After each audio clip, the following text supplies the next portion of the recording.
नमस्कार दोस्तों, कौन है वो जो हमें हमारे कर्मों का फल देते हैं।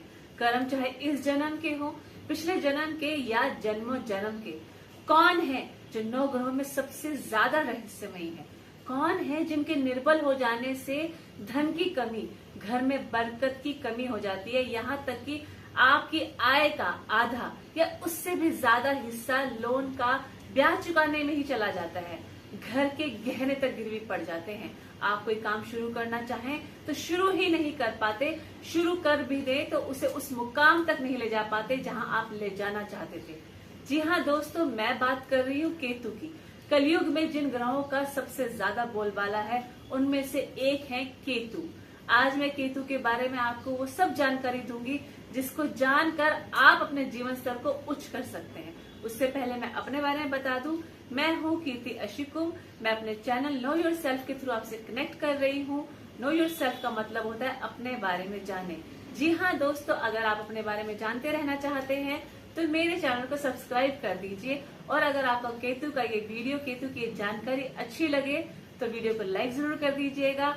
और अगर आप चाहते हैं कि आपके साथ साथ आपके जानने वाले भी केतु को जाने, समझें, अलाइन करें और अपनी जिंदगी में तरक्की करें तो ये वीडियो को शेयर जरूर कर दीजिएगा। शनि, मंगल, राहु, केतु, ये सब हमारे जीवन में तकलीफ देने वाले ग्रह हैं, कष्ट देने वाले ग्रह हैं। और इनमें सबसे ज्यादा खतरनाक है केतु, क्योंकि हम सब जानते हैं केतु केवल धड़ है, सर नहीं है ना उनके पास, इसलिए दिमाग नहीं है। केतु कुंडली के जिस ग्रह में, आपकी कुंडली के जिस भाव में बैठ जाएंगे उस भाव से संबंधित चीजों से आपको डिटैच कर देंगे, क्योंकि केतु डिटैचमेंट के ही कारक हैं। आप जीवन में गलतियां करने लगेंगे और जब गलतियां करेंगे तो मुसीबत में फंसेंगे ही फंसेंगे। और जब मुसीबत में फंसते हैं तो आप उस सिचुएशन, उन चीजों से दूर भागने लगते हैं, डिटैच होने लगते हैं। केतु यही तो करवाता है, क्योंकि मैंने अभी आपको बताया केतु डिटैचमेंट के कारण है। जिन चीजों को आप पसंद करते हैं, पाना चाहते हैं, केतु उनसे आपको दूर कर देते हैं, दूर भगा देते हैं। मान लिया जैसे आप पढ़ाई में बहुत अच्छे हैं तो अचानक से आपका पढ़ने मन लगना बंद हो जाएगा, या चला चलाया काम धंधा बंद करके आप घर बैठ जाओगे, या फिर अपने ही घर परिवार में अपने सदस्यों से, पारिवारिक सदस्यों से आप मन मुटाव कर लेंगे, अलग थलग रहना शुरू कर देंगे, एकांतवास आपको पसंद आने लगेगा। अगर इनमें से कोई लक्षण या ऐसा ही कोई लक्षण आपको अपने अंदर नजर आ रहा है तो सावधान, ये केतु का प्रभाव है आपके ऊपर। यहाँ एक बात जानना आपके लिए बहुत जरूरी है। केतु अगर आपके जीवन में कष्ट दे रहे हैं, तकलीफ दे रहे हैं, तो इसका मतलब ये नहीं है कि केतु आपको नुकसान पहुंचाना चाहते हैं, बल्कि केतु आपके जीवन में फायदा पहुंचाना चाहते हैं। क्योंकि केतु एक टीचर है और टीचर जब अपने स्टूडेंट्स को पनिश करते हैं तो उनके फायदे के लिए करते हैं। इसलिए केतु यहाँ इंडिकेट कर रहे हैं बदलाव के लिए, ट्रांसफॉर्मेशन के लिए। केतु हम सबके जीवन में एक ना एक बार जरूर आते हैं, हमारे जीवन को बदलाव देने के लिए, रूपांतरण करने के लिए।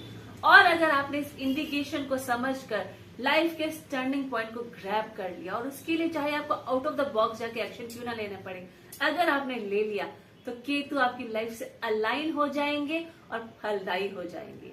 केतु हमें अध्यात्म यानी स्पिरिचुअलिटी की तरफ भी लेकर जाते हैं।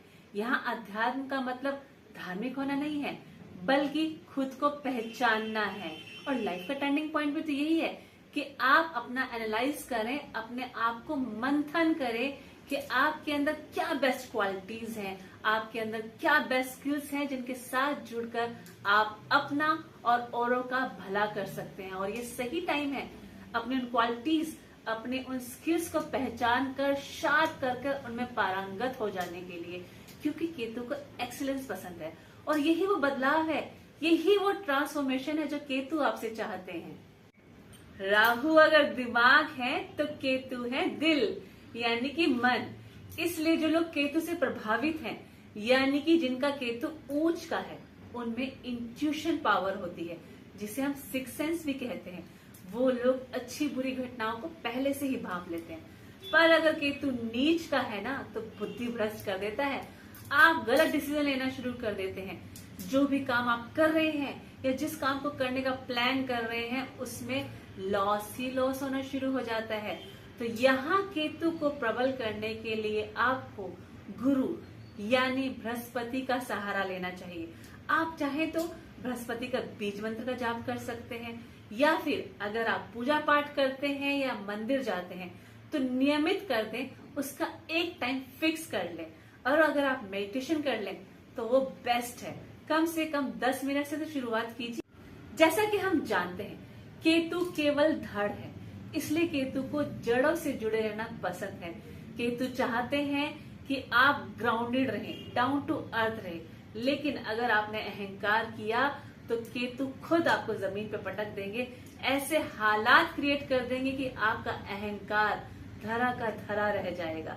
इसलिए जो कुछ भी आपके पास है उस पर अहम ना कीजिए, बल्कि ग्रेटिट्यूड रखिए, कृतज्ञ रहिए और विनम्र हो जाइए। देखिए फिर केतु कैसे आपसे खुश हो जाते हैं, क्योंकि केतु यही तो हमें सिखाते हैं। और एक और बात, अगर आप जिंदगी में कंप्लेनफुल हो गए हैं तो ये भी निर्बल केतु का ही एक लक्षण है। आपको जिंदगी में हर चीज से शिकायत होने लगेगी। अगर आपके साथ ऐसा हो रहा है तो ये केतु का इंडिकेशन ही है कि संभल जाइए, शिकायत की जगह शुक्राना करना शुरू कर दीजिए। केतु की आंखें नहीं है, इसलिए नई नई चीजों से केतु के अंदर क्यूरियोसिटी बढ़ जाती है, उनकी एक्साइटमेंट बढ़ जाती है, वो बहुत खुश हो जाते हैं, हैप्पी हो जाते हैं। इसलिए केतु का महा उपाय यही है कि कोई ना कोई चीज सीखते रहें। आपकी लर्निंग कभी बंद नहीं होनी चाहिए। और अगर आप गृहिणी भी हैं तो कोई बात नहीं, आप नए नए तरह का खाना बनाना सीख सकते हैं। केतु को प्रबल करने का सबसे महा उपाय यही है कि हमेशा कुछ ना कुछ नया सीखते रहें। केतु गुडविल है, हमारी साख है। समाज में जो हमारा मान सम्मान है वो केतु है। केतु हमें अथॉरिटी देते हैं। यहाँ एक बात समझना जरूरी है कि धन की देवी है माँ लक्ष्मी और संपदा हमें देते हैं कुबेर, और कुबेर के खजाने की ताले को खोलने की चाबी है केतु के हाथ में। आप इसे इस तरह समझिए कि जरूरी नहीं है जो इंसान पैसा कमा रहा है, धन कमा रहा है, वो संपदा यानी प्रॉपर्टी, जमीन जायदाद, घर बंगला गाड़ी खरीद ले।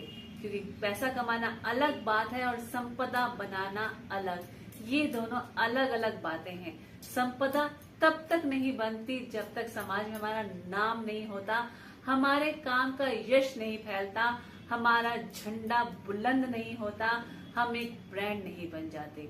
ये नाम, यश, झंडा, ब्रांड केतु हमें देते हैं, तभी कुबेर यानी संपदा बनती है। इसलिए तो कहते हैं कि कुबेर के खजाने को खोलने की चाबी है केतु के हाथ में। अगर किसी कारणवश आपका केतु खराब हो जाए तो चाहे आप कितने भी अमीर हों, अपने खुद के पैसों पे ऐश नहीं कर पाते, क्योंकि केतु ही तो हमें ऐशो आराम देते हैं। और केतु खराब होने से अपने ही पैसों से खरीदी हुई ऐशो आराम की चीजें आप इस्तेमाल नहीं कर पाते, अपने ऊपर पैसा खर्चने से बचने लगते हैं। नए कपड़ों से अलमारियां भरी पड़ी रहती हैं, फिर भी आप पुराने कपड़े पहनकर घूमते रहते हैं। और एक और खास बात, आपके पैसों पर दूसरे लोग ऐश करते हैं, क्योंकि केतु खराब होने से आपकी मति भ्रष्ट हो जाती है। और इस बात का एहसास आपको तब होता है जब वक्त निकल जाता है। अगर आपके साथ ऐसा हो रहा है तो संभल जाइए। और एक और बात, आजकल मॉडर्नाइजेशन और न्यूक्लियर फैमिलीज के नाम पर लोगों ने अपनी परंपराओं, अपने रीति रिवाजों को मानना छोड़ दिया है। अपने पुश्तैनी रीति रिवाजों को ओल्ड फैशन कहकर मनाना बंद कर दिया है, उन्हें फॉलो करना बंद कर दिया है। और ऐसा करके उन्होंने अपने ही पैर पे कुल्हाड़ी मार ली है, क्योंकि उन्होंने खुद ही केतु खराब कर लिया है।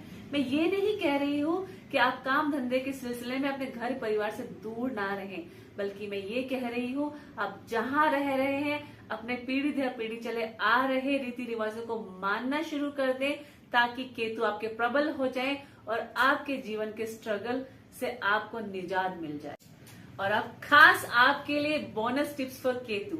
अगर आपका व्हीकल बार बार खराब हो रहा है तो उसे ठीक कराइए। अगर आपके या आपके परिवार में किसी को ज्वाइंट्स पेन है तो तुरंत उनका इलाज कराइए। घर के नल या पाइप्स टपक रहे हैं तो ठीक कराइए। दरवाजे कब्जे चू चू करते हैं तो इनका इलाज कीजिए। अगर जंग खाए ताले हैं तो उन्हें ठीक कीजिए। घर में फर्श में या दीवारों में क्रैक्स आ गए हैं तो उन्हें तुरंत ठीक कराइए। और चंद्रमा के साथ केतु को अलाइन करने के लिए घर में ऑफ व्हाइट कलर कराइए। जरूरत के इस्तेमाल से ज्यादा चावलों को स्टोर कीजिए घर में। चंद्रमा और बृहस्पति के साथ केतु को अलाइन करने के लिए नहाने के पानी में दूध और हल्दी मिलाइए। सोना धारण कीजिए। और अब आखिर में महा उपाय फॉर केतु, एक लाल रंग का त्रिकोण झंडा लीजिए जिसके त्रिभुज पर गोल्डन गोटा लगा हो। उसे साउथ वेस्ट या नॉर्थ वेस्ट कॉर्नर में बैम्बू यानी कि बांस के डंडे में ऊंचाई पर लगाइए। जितना झंडा लहराएगा उतना ही आपका भाग्य बुलंद होगा। एक बात हमेशा याद रखिएगा, नियत को ही बरकत होती है। इसलिए केतु को समझकर अपने जीवन में बदलाव लाइए और अपने आप को हाई ग्रोथ की ओर लेकर जाइए और केतु के शुभ फल हमेशा पाते रहिए।